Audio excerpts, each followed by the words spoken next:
الحمد لله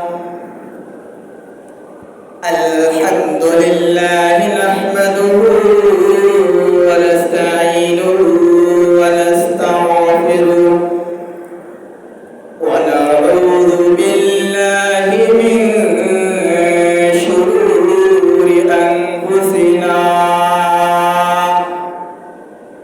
ومن سيئات أعمالنا من يهده الله فلا مضل له ومن يضلل فلا هادي له ونشهد أن لا إله إلا الله وحده لا شريك له ونشهد أن محمدا عبده ورسوله أرسله بالحق بشيرا ونذيرا وداعيا إلى الله بإذنه وسراجا وقمرا منيرا أما بعد أعوذ بالله من الشيطان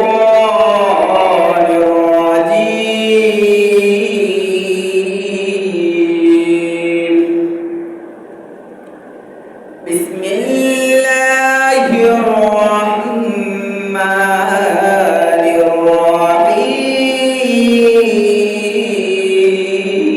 الرحيم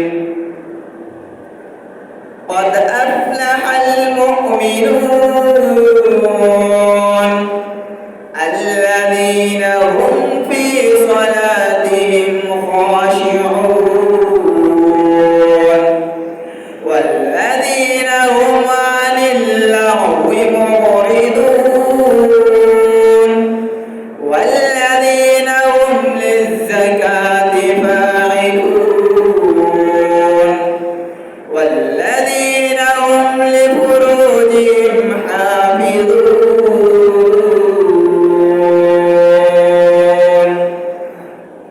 وقال النبي صلى الله عليه وسلم عن النعمان بن البشير قال رسول الله صلى الله عليه وسلم المسلمون كرجل واحد إن اشتكى عينه اشتكى كله وإن اشتكى رأسه اشتكى كله رواية المسلم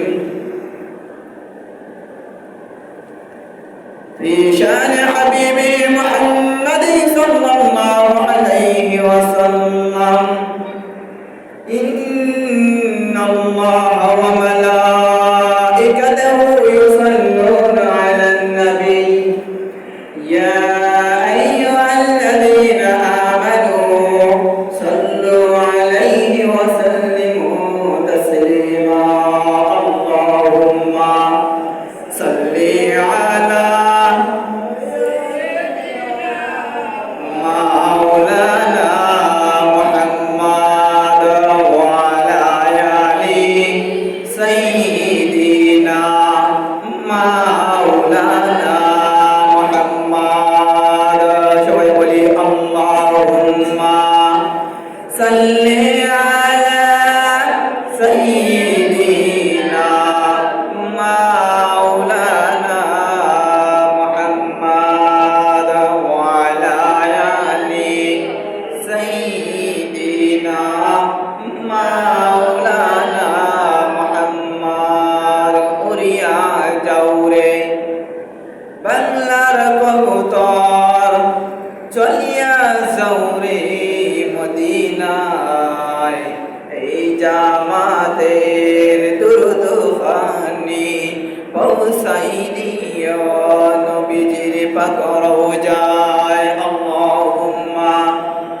সাল্লি আলা সাইয়্যিদিনা মাওলানা মুহাম্মাদ ওয়া আলা আলি সাইয়্যিদিনা মাওলানা মুহাম্মাদ আল্লাহুম্মা সাল্লি আলা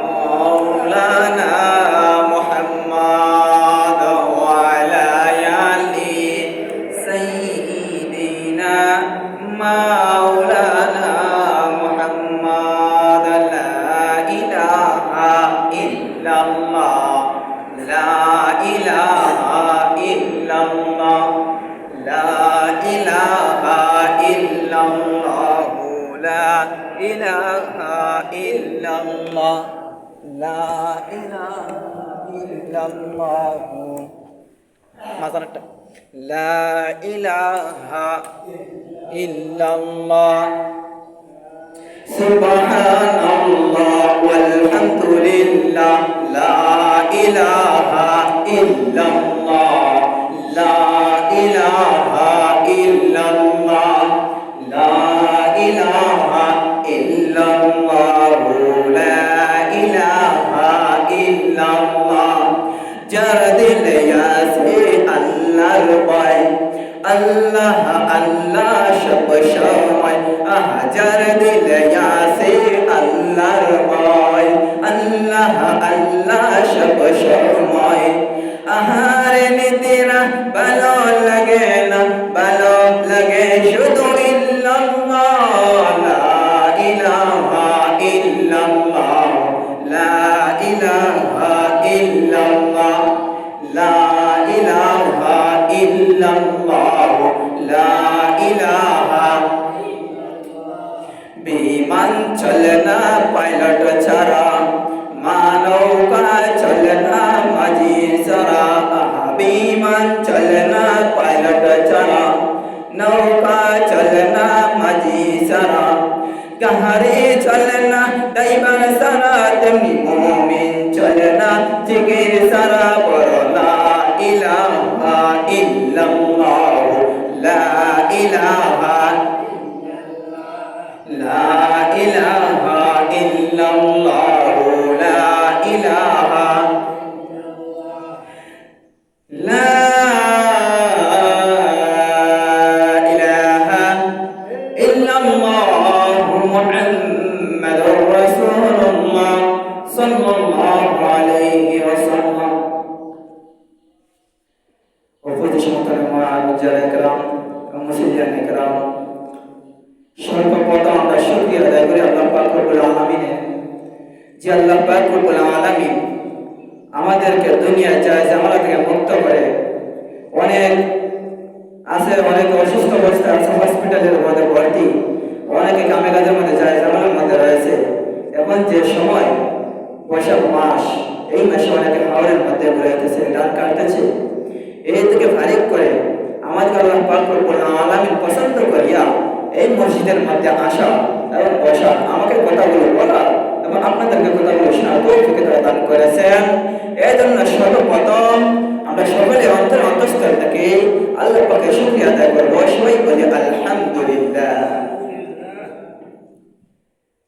আল্লাহ পাক কুরআনের মধ্যে বলেছেন যে শুকরিয়া যদি আদায় করো তাহলে পরকালে ও নাজাত পাবে দুনিয়ার মধ্যে তোমাদের আরো যে নিয়ামত দিব নিয়ামতের মধ্যে বরকত বাড়িয়ে দেব আল্লাহ পাক কুরআনের মধ্যে বলে দিয়েছেন লাইন শাকারতুম লাযীদান্নাকুম ওয়া লাইন কাফারতুম ইন্না আযাবি লাশাদীদ আল্লাহ পাক রব্বুল আলামিন ওই আল্লাহ পাক রব্বুল আলামিন ওই আয়াতের মধ্যে দুই শ্রেণীকে বিভক্ত করেছেন বিদ্যুতের চেষ্টা বন্ধ করো আল্লাহ পাক রব্বুল আলামিন এই আয়াতের মধ্যে উক্ত আয়াতের মধ্যে দুই ভাগে বলে দিয়েছেন লা ইন শাকারতুম লাযীদান্নাকুম যে ব্যক্তি আমার শুকরিয়া আদায় করবে যে বান্দা আমার নিয়ামত পাইল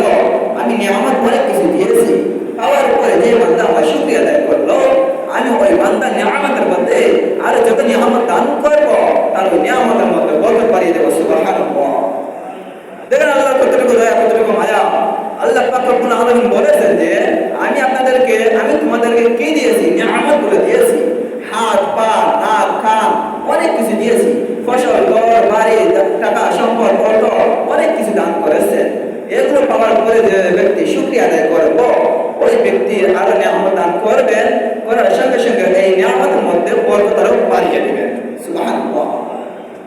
আবার ওই আয়াতের মধ্যে বলেন, ওয়ালাইন কাফারতুম ইন্না আযাবি লাশাদীদ।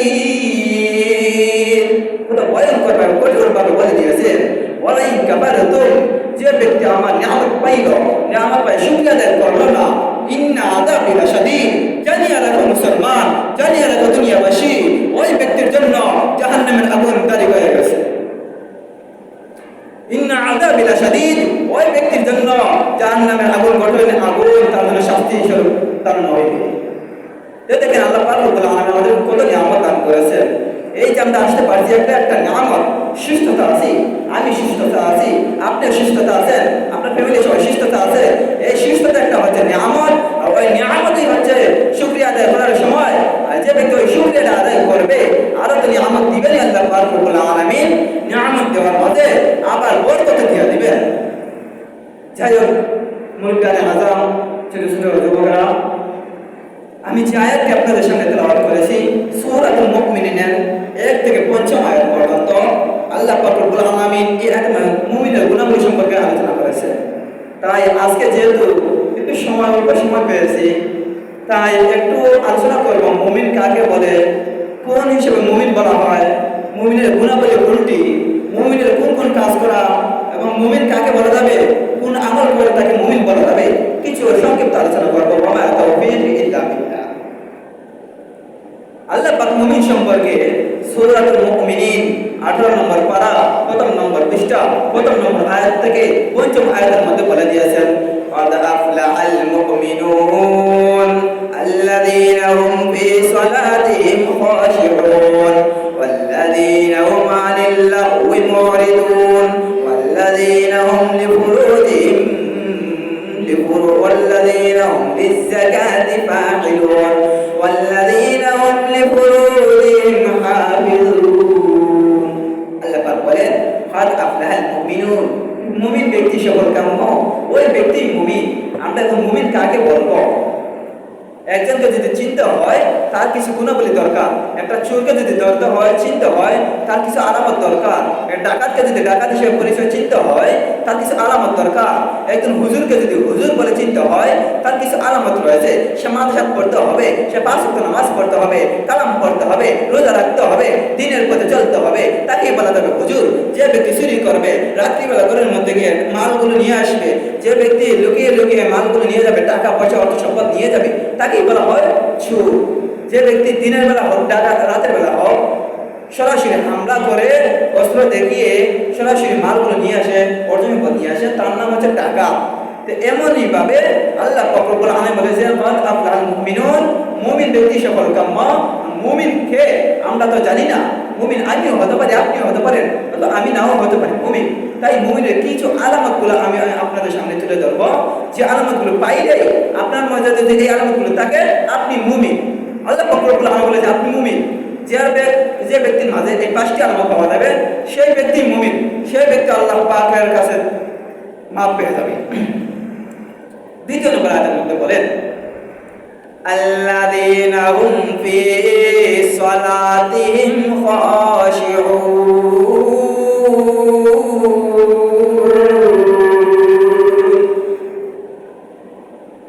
যারা তাদের নামাজে বিনয়ী আর নম্রভাবে থাকে।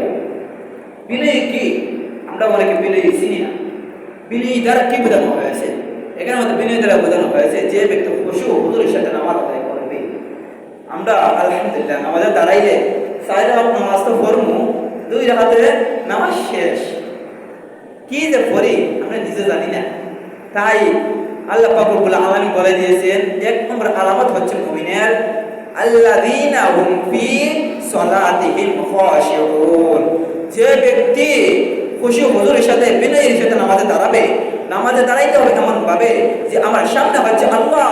একজন ছাত্র যখন উস্তাদের সামনে গিয়ে দাঁড়ায়, দেখবেন ওই ছাত্র একবারে সোজা হয়ে দাঁড়ায়, কোনো তেলবিরি নাই, বাঁকা নাই, কোনো নড়াচড়া নাই, একবারে সোজা হয়ে দাঁড়িয়ে যায়, তেমনি ভাবে যখন আমরা আল্লাহ পাক রব্বুল আলামিনের ইবাদতের মধ্যে যুক্ত হব, আল্লাহ পাক রব্বুল আলামিনের ইবাদত করার সময় আমরা এটাই ভাবতে হবে যে আল্লাহ পাক রব্বুল আলামিন আমাদের সামনে উপস্থিত হয়ে গেছে। আল্লাহ পাক তো বলে দিয়েছে যে আমি যখন বান্দারা আমার নামাজের মধ্যে দাঁড়ায় আমি তাদের সাথে সাক্ষাৎ করি, কোরআন তেলাওয়াত করে আমার সাথে কথা বলে, যে ব্যক্তি নামাজ পড়লো সে আমার সাথে সাক্ষাৎ করলো। আল্লাহ পাক অন্য জায়গায় বলে দিয়েছেন ইন্নাস সালাতা তানহা আনিল ফাহশাই ওয়াল মুনকার।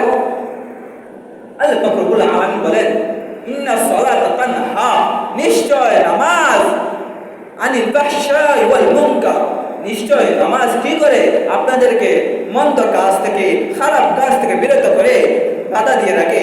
যখন আপনি নামাজ পড়বেন, 5 ওয়াক্ত ধারাবাহিক নামাজ পড়বেন, নামাজ পড়ার কারণে দেখবেন আপনার মনটা থাকবে নামাজের দিকে, মসজিদের দিকে। ওই সময় যদি আপনি একটা খারাপ কাজ করেন, খারাপ কাজ করা অবস্থা যখন যাইতে চাইবেন, আপনার মন চাইবে প্রথম যা খারাপ কাজের মধ্যে চলে যা, যা খারাপ কাজ কর। আপনার আরেকবার মনের মধ্যে বাধা আসবে, আমি তো 5 ওয়াক্ত নামাজ পড়ি, আমি তো আল্লাহর কালাম পড়ি, আমি আল্লাহর নামাজ পড়ে, আমি আল্লাহর কালাম পড়ে, কিভাবে আমি খারাপ কাজে যাইতে পারি? তাই আল্লাহ পাক রব্বুল আলামিন কোরআনের মধ্যে বলে দিয়েছেন ইন্নাস সালাতা তানহা আনিল ফাহশাই ওয়াল মুনকার, নিশ্চয় নামাজ খারাপ কাজ, অশ্লীল কাজ থেকে বিরত রাখে। এটাই হচ্ছে মুমিনদের প্রথম আলামত। মুমিনদের 5টা আলামতের মধ্যে প্রথম আলামত হচ্ছে ইন্নাস সালাতা তানহা আনিল ফাহশাই ওয়াল মুনকার। এটা হচ্ছে এমন নামাজ, ওই নামাজ পড়ার কারণে আল্লাহ পাক রব্বুল আলামিন আপনাকে খারাপ কাজ এবং মন্দ কাজ থেকে বিরত রাখবেন। আর প্রথম আলামতটি সূরা মুমিনের মধ্যে বলে দিয়েছেন 2 নম্বর আয়াতে ওয়াল আল্লাযীনা হুম ফি সালাতিহিম খাশিউন, যে ব্যক্তি নম্রভাবে, ভদ্রভাবে, বিনয়ী হয়ে নামাজ আদায় করবে, খুশুর সাথে নামাজ আদায় করবে, তেলাওয়াত তারতিল ভাবে করবে, এরকম ভাবে করবে যে আলহামদুলিল্লাহি রাব্বিল আলামিন আর রহমানির রহিম মালিকি ইয়াউমিদ্দিন। যে ব্যক্তি তারতিল ভাবে সহি শুদ্ধ করে নামাজ আদায় করবে সেই হচ্ছে প্রকৃত মুমিন। আর তার প্রকৃত আলামত প্রথমটাই হচ্ছে নামাজ দিয়ে আরম্ভ। আমরা অনেকে নামাজে দাঁড়াই, নামাজ শুরু করি, নামাজ দিকে পড়ি, অনেকে নামাজ পড়ি আলহামদুলিল্লাহি রাব্বিল আলামিন মালিক ইয়াউমিদ্দিন ইয়াকা না'বুদু ওয়া ইয়াকা নাস্তাঈন ইহদিনাস সিরাতাল মুস্তাকিম সিরাতাল লাযিনা আন'আমতা। আরে ভাই দোস্ত বুজুর্গ, যে এই তারাতে নামাজ পড়বে তার নামাজ তো হবেই না। নামাজ হবে কিভাবে? লাহনে চলি, লাহনে কফি যদি নামাজের মধ্যে থাকে নামাজ তো হবেই না। নামাজ ফাসিদ, কিসের জন্য ফাসিদ?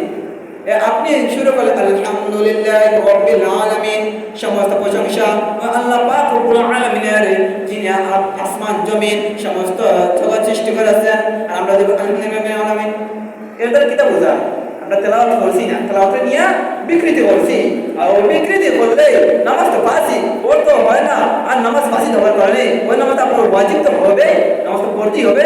আর যদি আপনি সুন্দরভাবে নামাজ না পড়েন, সওয়াবের আশা আসলেন মসজিদের মধ্যে, আপনি গুনাহ করলেন, আপনার মতো বরকত হাসল আর দুনিয়াতে মধ্যে না। তাই আমরা সবাই চেষ্টা করব যেভাবে নবী করিম সাল্লাল্লাহু আলাইহি ওয়াসাল্লাম নামাজ পড়েছেন, খুশুর সাথে নামাজ পড়েছেন, তেমনি ভাবে আমরা নামাজ আদায় করতে পারি। আমরা খুশুর সাথে বিনয়ীভাবে নামাজ আদায় করব। আর আমরা কিভাবে নামাজ আদায় করব? এই বৈশাখ মাস, বর্তমানে বৈশাখ মাস, নামাজে দাঁড়াইলে মনে হয় বৃষ্টি আসতেছে, তাড়াতাড়ি নামাজ শেষ করে খাই যাবে, হয় কিনা হয় না?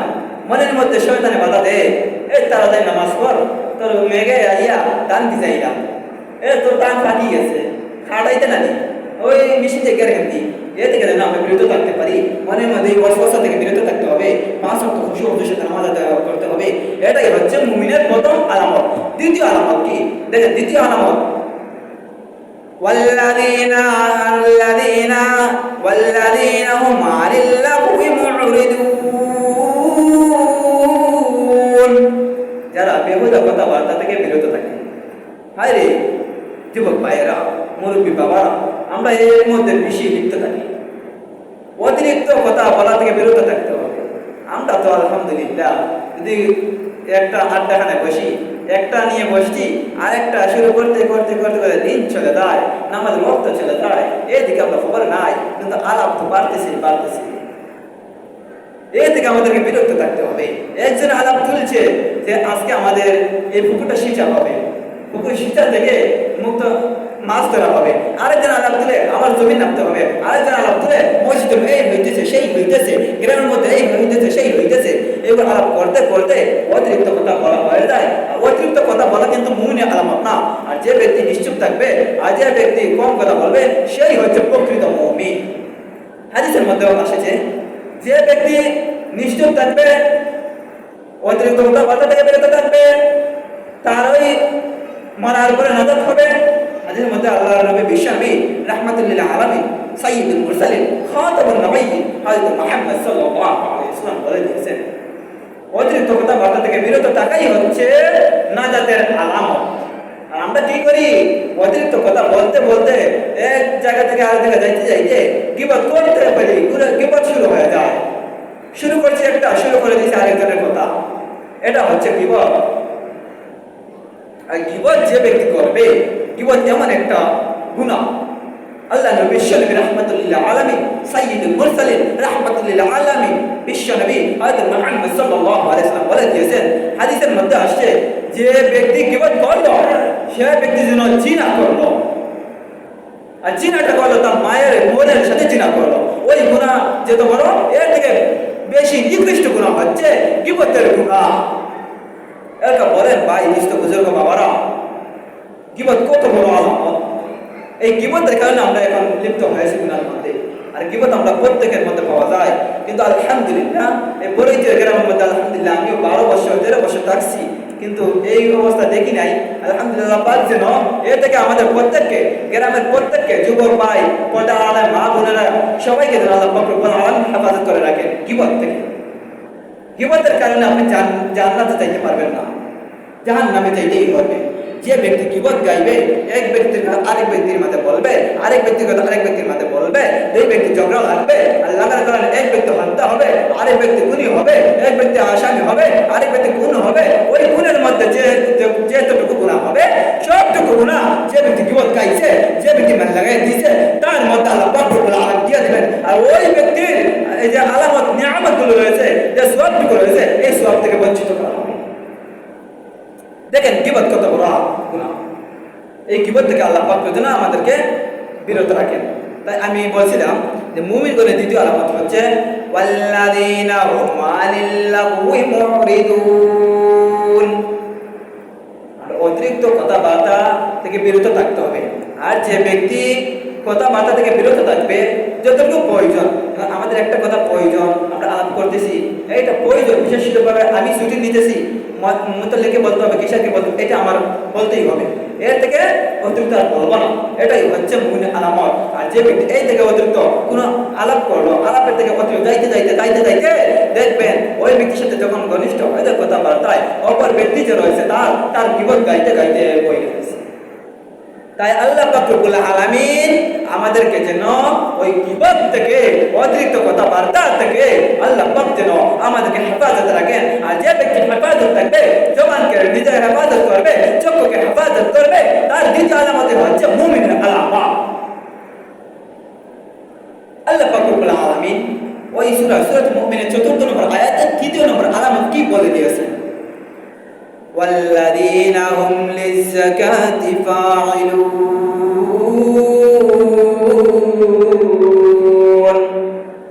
আল্লাহ পাক রব্বুল আলামিন বলেন মুমিন যে ব্যক্তি, তার মধ্যে দ্বিতীয় আলামতটি হচ্ছে যাকাত। যাকাতের বেলায় কঠোর হয় না, যাকাত সে দেয়, তার উপর ওয়াজিব হয়েছে সে দিয়ে দেয়। আমরা এমন অবস্থায় আছি যাকাতে তো ওয়াজিব হয়ে গেছে, যাকাতের দিকে খবর নাই, ওই টাকা নিয়ে আমরা গান বাজনা উরুস এই সেই করতেছি, কিন্তু যাকাতের দিকে আমরা লক্ষ্য নাই। তাই ভাই জ্যেষ্ঠ বুজুর্গ, মুরব্বিয়ানের বাবারা, যুবক ভাইয়েরা, আমাদেরকে যাকাত যদি ওয়াজিব হয়, আমাদেরকে লক্ষ্য করতে হবে যে যাকাত ওয়াজিব হয়েছে কিনা। আমরা অনেকে বুঝি আর অনেকে বুঝি না কখন ওয়াজিব হয়। তাই একটু সামান্য সংক্ষিপ্ত বলে দেয়, 52.5 তোলা রূপা আর 7.5 স্বর্ণ পরিমাণ যার নেশা পরিমাণ হবে, তার উপরে যাকাত ওয়াজিব হয়ে যাবে। এটা সংক্ষিপ্ত আমি বলে দিলাম। আর যারা বিস্তারিত জানতে চান অবশ্যই আমার সাথে যোগাযোগ করবেন, অথবা আলিম উলামা আছেন গ্রামের, তার সাথে যোগাযোগ করবেন। আমি মনে করি আলিম উলামার সাথে যোগাযোগ করলে অনেক ভালো হবে। আমি ছোট মানুষ, আপনাদের কাছে প্রিয়তার কারণে আজকে এই জায়গায় উঠতে পারছি। আমি এত আলিম না, আমি টাইটেল দেই নাই, সামান্যটুকু রয়েছে। তা আমি এতটুকু না বোঝার কারণে আমি বলতেছি আলিম আমার সাথে আপনার যোগাযোগ করবেন। গ্রামের মধ্যে দেখেছি আলহামদুলিল্লাহ অনেক আলিম আছেন, তাদের সাথে আপনার যোগাযোগ করলে জাকাত বুঝতে পারবেন। কিন্তু ওই জাকাত থেকে আমরা বিরত হয়ে গেছি। জাকাতের টাকা এমনি হইতেছে ওয়াজিব, আর ওয়াজিব টাকা দিয়ে আমরা করতেছি নাচ গান, ওয়াজিব টাকা দিয়ে করতেছি গান বাজনা, আর ওই গান বাজনা থেকে বিরত থাকতেই হবে। আর ওই জাকাত যে দিবে সেই হচ্ছে প্রকৃত মুমিন। আল্লাহ পাক রব্বুল আলামিন তো বলে দিয়েছেন প্রকৃত মুমিনের আলামত 5টা, সূরাতুল মুমিনের মধ্যে বলে দিয়েছেন। প্রথমটা হচ্ছে আল্লাযীনা হুম ফি সালাতিহিম খাশিউন, বিরিভাবে নামাজ পড়া, নামাজ আদায় করা। আমরা 4 রাকাত নামাজ পড়ি 1 মিনিটেই শেষ। বাবারা মনে রাখবেন, একটা সূরা তেলাওয়াত করতে গেলে কমপক্ষে 1 মিনিটের দরকার। একটা কেরাত করতে গেলে 1 রাকাত নামাজ পড়তে কমপক্ষে 1.5 মিনিটের, একবার কবে মাঝে 1.5 মিনিটের দরকার। কি ভাবে আমরা এই 1.5 মিনিটের জায়গায় আমরা 1 মিনিটে 4 রাকাত শেষ করি? এটা তো মুমিনের খাতায় পড়ে না, মুমিনের খাতায় পড়েই না, আর গুনাহ করে যাইতেছি। তাই আমরা সতর্ক থাকতে হবে। আমরা আসি মসজিদের মধ্যে সওয়াব কামাইতে, সওয়াব কামাইতে এসে আমরা গুনাহ নিয়ে যাই, এর থেকে কম পাওয়া তার দুনিয়াতে নাই। দ্বিতীয় নম্বর আলামতটি হচ্ছে ওয়াল্লাযীনা হুম আনিল লাগwi মুরিদুন, অতিরিক্ত যে কথাবার্তা রয়েছে এ থেকে আমাদেরকে বিরত থাকতে হবে। এটাই হচ্ছে মুমিনদের আলামত। যুবক ভাইরা ভালো করে মন দিয়ে শুনবেন যে আমরা যদি অতিরিক্ত কথা বলি, হ্যাঁ আমরা অনেকে বলি বুঝতে পারি নাই, কথা একটা জায়গা একটা বলে ফেলি, বুঝতে পারি নাই। হ্যাঁ আমরা অবুঝ থাকার কারণে আমরা এই কথা বলে ফেলি। তারপর আমাদেরকে সতর্ক থাকতে হবে। তৃতীয় নম্বর আলামত হচ্ছে মুমিনের ওয়াল্লাযীনা হুম লিয-যাকাতি ফাইলুন, যাকাতের ব্যাপারে সে সব সময় সতর্ক থাকে। কখন তার উপরে যাকাত ওয়াজিব হয়েছে, কখন তার উপরে যাকাত ওয়াজিব হয়েছে, সে কখন যাকাত দিতে হবে সেই দিকে লক্ষ্য রাখে। আমরাও চেষ্টা করবো যাদের উপর যাকাত ওয়াজিব হয় আমরা যেন লগে লগে যাকাত দিয়ে দেই, তাতে বাকি না রাখি, দিমুনে পরে দিমুনে না, এরকম করলে হবে না। লগে লগে দিয়ে দিবেন, দেখবেন পরে দিমুনে বললে দেখবেন কি হয়। এটা তো মনে থাকে না, আগে আমি জাকাত আসলে হ্যাঁ পরে দিমুনে, আবার যখন জাকাত ওয়াজিব হবে হ্যাঁ পরে দিমুনে, কইতে কইতে দেখবেন আপনার জীবন শেষ, জাকাত দেওয়া হইল না। তাই যখন জাকাতটা ওয়াজিব হয় তখন আমরা লগে লগে দিয়ে দিতে হবে। চতুর্থ নম্বর আলামত আল্লাহ পাক সূরাতুল মুমিনিনের 18 নম্বর পারা প্রথম নম্বর পৃষ্ঠা সূরাতুল মুমিনিনের 5 নম্বর আয়াতে চতুর্থ আলামত বলে দিয়েছেন ওয়াল্লাযীনা হুম লিফুরুজিহিম হাফিজুন, এরাই হচ্ছে মুমিন যারা তাদের লজ্জাস্থানকে হেফাজত করে রাখে। আমরা অনেকে আছি এর থেকে বিরত আছি, আলহামদুলিল্লাহ আমরা মুসলিম হিসাবে বিরত আছি, আলহামদুলিল্লাহ। আল্লাহ পাক যেন আমাদেরকে সবসময় হেফাজত রাখতে পারি, লজ্জাস্থানকে হেফাজত রাখতে পারি, এটা যেন তৌফিক দান করেন। সবাই বলি আমিন। যাই হোক, আমি আপনার সাথে ছোট্ট একটা হাদিস বলেছিলাম।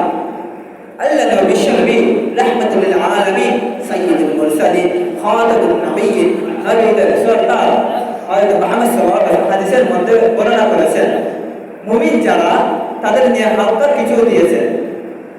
আর ইবনে নুমান ইবনে বাশার قال قال رسول الله صلى الله عليه وسلم المسلمون كرجل واحد إن اشتكى عينه اشتكى كله إن اشتكى رأسه اشتكى كله। আমরা আরবি জানি না, আরবি পড়তে পারি না, তরজমা আমি করে দিতেছি। আলী ইবনে নুমান ইবনে বাশার রাদিয়াল্লাহু আনহু বর্ণনা করেন রাসূল সাল্লাল্লাহু আলাইহি ওয়াসাল্লাম বলে দিয়েছেন, তিনি বলেন নবী করিম সাল্লাল্লাহু আলাইহি ওয়াসাল্লাম বলেছেন সকল মুসলমান একই ব্যক্তির সত্তার মতো। একজন মুসলমান সব মুসলমান সত্তার মতো কিভাবে?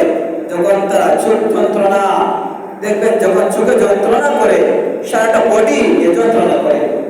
আচ্ছা আমরা যদি একটা হাতে দুপাই একটা কাঁটা কেটে যায়, আমরা আঙ্গুলে দুপাই আর সারা শরীরে দুপাই, সারা শরীরে দুপাই আমরা।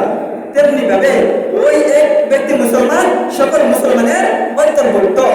নবী হাদিসের মধ্যে বলে দিয়েছেন এক মুমিন সকল মুমিনের একাই যথেষ্ট। দেখবেন আমরা যখন মাথাটা ব্যথা করি, অনেকে এখন বসে কাজ করি, সকালবেলা যাই ভোরবেলা নামাজ পড়ে ফজরের নামাজ জামাত আদায় করে বাইরে হয়ে যায় ফসল কাটতে, ফসলগুলো যদি না কাটি সময় মতো ফসলটা পানিতে নিয়ে নেবে, আর ওই ফসলটা নিয়ে নিলে আমরা কি আহার করব? আরে আহার তো করবে না, আল্লাহ তো রিজিক লিখে রাখছে, পানি নিলেও আহার করবে, না নিলেও আহার করবে। তারপরে আমরা একটা খুশিতে আনন্দে মেতে যাই যে সারা জীবনে কাজ করি নাই, বৈশাখ মাস আসলে দেখবেন ক্ষেতের মধ্যে গিয়ে হালকা ধান কাটি, তার একটা শখ থাকে ধান কাটতে হবে। দেখবেন ধান কেটে আসার পর বিকালে আপনি রুমে গেছেন, মাথাটা ব্যথা করতেছে। মাথা যদি ব্যথা করে সারা শরীরে ব্যথা করে, নাকি শুধু মাথায় ব্যথা করে? সারা শরীরে ব্যথা করে। তেমনি ভাবে মুমিনও হচ্ছে ওই এক মুমিন সব মুমিনের সত্তার অন্তর্ভুক্ত।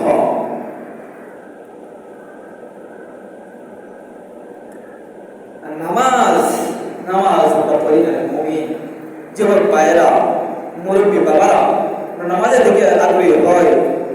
আল্লাহ পাক রব্বুল আলামিন কত জায়গায় নামাজের কথা বলেছে, নামাজ তো আমরা পড়ি না। নামাজ একটা ফরজ বিধান। আমাদেরকে ঈমান টিকাতে হলে, আমাদের যে মুসলমান দাবি আদায় করতে হলে চারটি জিনিস প্রয়োজন। কয়টি জিনিস? চারটি জিনিস প্রয়োজন। চারটি জিনিস কি? দেখবেন একটা ঘর যখন নির্মাণ করা হয়, 4 গুণায় 4টি খুঁটি দেওয়া হয়, অথবা ছাদ যখন নির্মাণ করা হয় 4 গুণায় 4টা, একবারে নিম্নের মাঝে 4 গুণায় 4টা লিন্টার দিতে হয় কিনা? লিন্টার দিতে হয়। তাই তেমনি ভাবে আমাদের ঈমানটাকে টিকে রাখতে হলে, আমাদের মুসলমান দাবি করতে হলে 4টা জিনিস আদায় করতে হবে। আর 4টা জিনিস আল্লাহ পাক রব্বুল আলামিন কোরআনের মধ্যে বলেছেন, নবী হাদিসের মধ্যে বলে গিয়েছেন। এই 4টা জিনিস প্রত্যেক মুসলমান, ছোট থেকে বড়, বড় থেকে বৃদ্ধ, বৃদ্ধ থেকে মরার আগ পর্যন্ত, কিয়ামত পর্যন্ত যত মুসলিম আসবে, কিয়ামত পর্যন্ত যত মুসলমান আসবে, দুনিয়ার মধ্যে যত মানুষ আসবে, প্রত্যেকের জন্য কয়টি জিনিস প্রয়োজন? 4টা জিনিস ফরজ। আর 4টার মধ্যে ঈমানের টিকাইতে গেলে একটা জিনিস জরুরি, নামাজ। নামাজ আমাদেরকে আদায় করতে হবে। আমরা নামাজের দিকে মন নাই, শুধু জুম্মার নামাজ পড়লাম, এটা হবে না। আমাদের 5 ওয়াক্ত নামাজ ফরজ করা হয়েছে, জুম্মার নামাজটা ফরজ করেছে নয়, 5 ওয়াক্ত নামাজ সঙ্গে ফরজ করে দেওয়া হয়েছে। আমরা 5 ওয়াক্ত নামাজ তো কি করি? জুম্মার নামাজে যাই, জুম্মার নামাজে আসলে চলবে না, আমাদেরকে 5 ওয়াক্ত নামাজ জামাতের সাথে আদায় করতে হবে। জামাত পারি না, বাড়ির মধ্যে আদায় করতে হবে, বাড়ি পারি না, মসজিদে গিয়া একা একা আদায় করে তারপর 5 ওয়াক্ত নামাজ কি করতে হবে? আমাদের আদায় করতে হবে। আল্লাহর নবী, বিশ্ব নবী, রাহমাতুল লিল আলামিন, সাইয়্যিদুল মুরসালিন, খাতামুন নবিয়্যিন হযরত মুহাম্মদ সাল্লাল্লাহু আলাইহি ওয়াসাল্লাম নামাজ সম্পর্কে হাদিসের মধ্যে বলেন, বুখারীর হাদিস, আল্লাহ নবী বলেছেন, মিফতাহুল জান্নাতিস সালাহ, মিফতাহুল জান্নাতিস সালাহ, নামাজ হচ্ছে বেহেশতের চাবি। আমরা যদি তালা খুলতে হয়, আমাদেরকে চাবি আদায় করতে হবে। মসজিদ তালা মারা থাকে, মসজিদ সব ঘুমন্ত অবস্থায় থাকি, মুসলিমরা ঢুকতে পারেন না, চাবিটা আদায় করতে হবে, মসজিদকে ডাক দিই। তেমনি ভাবে আমরা মসজিদকে ডাক দেই, ডাক দেওয়ার পরে চাবি আদায় করি। তেমনি ভাবে আমরা জান্নাতে যাইতে হলে আমাদেরকে নামাজ আদায় করতে হবে। নামাজ যদি আদায় করতে পারি, জান্নাতের মধ্যে আমরা যাইতে পারবো ইনশাআল্লাহ।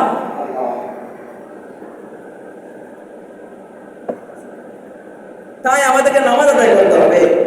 আল্লাহ নবী তো বলে দিয়েছেন, মিফতাহুল জান্নাতিস সালাহ, বুখারী হাদিস, মিফতাহুল জান্নাতিস সালাহ, নামাজ হচ্ছে বেহেশতের চাবি। আর মুমিনগণের সাথে দেখেন আল্লাহ নবী বিষয়ে বলে দিয়েছেন, আজ মুমিনের 5টা নামাজ বলেছি, 1 নম্বর হচ্ছে নামাজ। এই নামাজের মধ্যে একটা হাদিসও আছে। আল্লাহ নবী বিষয়ে বলেন, মুমিনগণের নামাজ হচ্ছে মেরাজ। মেরাজ আল্লাহ নবী গিয়েছিলেন, মেরাজ সশরীরে গিয়েছিলেন, আল্লাহর সাথে দেখা করেছেন, সাক্ষাৎ করেছেন, জান্নাত দেখেছেন, জাহান্নাম দেখেছেন, সব কিছু দেখেছেন, আল্লাহ সব কিছু দেখিয়েছেন। আমরাও দেখতে যদি না পারি, নামাজ আদায় করি, আল্লাহ নবী বলে, যে ব্যক্তি নামাজ আদায় করবে, যে ব্যক্তি খুশির সাথে নামাজ আদায় করবে, ওই ব্যক্তি যেন মেরাজে চলে গেল, আল্লাহর সাথে সাক্ষাৎ আদায় করলো। তাই আমাদেরকে নামাজ আদায় করতে হবে। আর মুমিন ব্যক্তির জন্য তো জানাই আছে, মুমিন ব্যক্তির জন্য তো নামাজ হচ্ছে তার আলামত। আর নামাজ তো বিনয়ের সাথে আদায় করতে হবে। আর নামাজ যদি করে, সে আল্লাহর সাথে সাক্ষাৎ করলো, যখন সে নামাজে দাঁড়ালো, সামনে আল্লাহ পাক রব্বুল আলামিনকে সে দেখতে পাইল, তার মনের মধ্যে শান্তি আসলো, যে আল্লাহকে দেখতেছি, আমি তেলাওয়াত করতেছি, মন ইচ্ছা মতো তেলাওয়াত করতেছি। তারা করতে করতে করে সময় যাইতেছে, যে ব্যক্তি মুমিন তারা করে সময় যায়, কিন্তু রুকু করবে দূরের কথা, সে আল্লাহর সাক্ষাৎ করতেছে, রুকু করবে কিভাবে? দেখেন যারা মুমিন তারা বিনির সাথে নামাজ আদায় করে। তারপর নামাজ সম্পর্কে আরেকটা হাদিস বর্ণিত আছে, আউয়ালু মা ইউহাসাবু বিহিল আবদু ইয়াওমাল কিয়ামাতিস সালাহ। আর প্রত্যেকই হাদিসের অর্থ জানি, যদি আরবিতে না জানি অর্থ প্রত্যেকেই জানি। কিয়ামতের দিন সর্বপ্রথম নামাজের হিসাব হইবে, রোজার হিসাব প্রথমে হইবে না, জাকাতের হিসাব প্রথমে হইবে না, হজ্জের হিসাব প্রথমে হইবে না। সর্বপ্রথম কিয়ামতের তারপরেই আল্লাহ পাক রব্বুল আলামিন আপনাকে আমাকে প্রত্যেক জাতিকে প্রত্যেককে বলবেন, কি বলবেন? যে নামাজ আদায় করছো, নামাজ আদায় করছো, দুনিয়াতে আসলাই নামাজ পড়ছো, নামাজ যেতে পড়ছো দেখি তুমি নামাজের মধ্যে রুকু করো। কিয়ামতে আল্লাহ পাক রব্বুল আলামিন বলবেন রুকু করো। তুমি যে বলো রুকু করছো, নামাজ পড়ছো, যারা রুকু করে তাদের সাথে রুকু করছো, রুকু করে তাকে তাহলে তুমি রুকু করে দেখাও কিয়ামতের দিন। দাঁড়াও রুকু করো। যে নামাজ পড়ে না, যে নামাজের দিকে যাই নাই, সে রুকু করতে গেলে তার পিঠটা শিখের মতো সোজা হয়ে যাবে, রুকু করতে পারবে না। আর যে ব্যক্তি পাঁচ ওয়াক্ত নামাজ পড়বে, খুশু সাথে বিনি দেবে, নামাজ আদায় করবে, যখন আল্লাহ পাক বলবেন নামাজের রুকু করো, আল্লাহু আকবার বলে সে রুকুর মধ্যে চলে যাবে, কোনো বাধা আসবে না। সে কিন্তু পাঁচ ওয়াক্ত নামাজ আদায় করার কারণে তার সহজ হয়ে গেছে। আর যে নামাজ পড়ে নাই তার উপরে কষ্ট হবে, রুকুতে যাইতে পারবে না, না যাওয়ার কারণে সে আল্লাহর কাছে কাঁদতে থাকবে, আল্লাহ মাফ করে দাও। তাই ভাই দোস্ত বুজুর্গ, আমি তো বুঝলাম মুমিনের আলামত চারটি পাঁচটি আমরা জানলাম। এইগুলির সাথে যেন আমরা আদায় করতে পারি, খুশুর সাথে যেন নামাজ পড়তে পারি। আর বিশেষ করে নামাজ তো আমাদের জন্য পাঁচ ওয়াক্ত ফরজ, আমরা যেন আল্লাহ পাকের নামাজ আদায় করি। বসে কাজ করতে হবে, এইটাও আমাদেরকে জরুরি, আমাদেরকে খাই বাঁচতে হবে, এটা জরুরি। তারপরেও নামাজে আদায় করতে হবে। ক্ষেত্রের মধ্যে আছে নামাজ আদায় করে, কাজ করতে দান কাটতেছেন, নামাজ আদায় করে। ওক্ত তো একবারে সংক্ষিপ্ত না, লম্বা ওক্ত আছে, আদায় করে। ওক্তে পারছেন না, কাজা করে, তারপরেও নামাজটা আপনি আদায় করে ফেলেন। তাই ভাই বুঝতে বুজুর্গ মুরব্বিয়ানে বাবারা, আমরা সবাই নামাজের দিকে মন হইতে হবে, মন মুক্ত রাখতে হবে। আল্লাহ পাক রব্বুল আলামিন যেন আমাদেরকে মুমিনের সাথে সংযুক্ত করে দেন।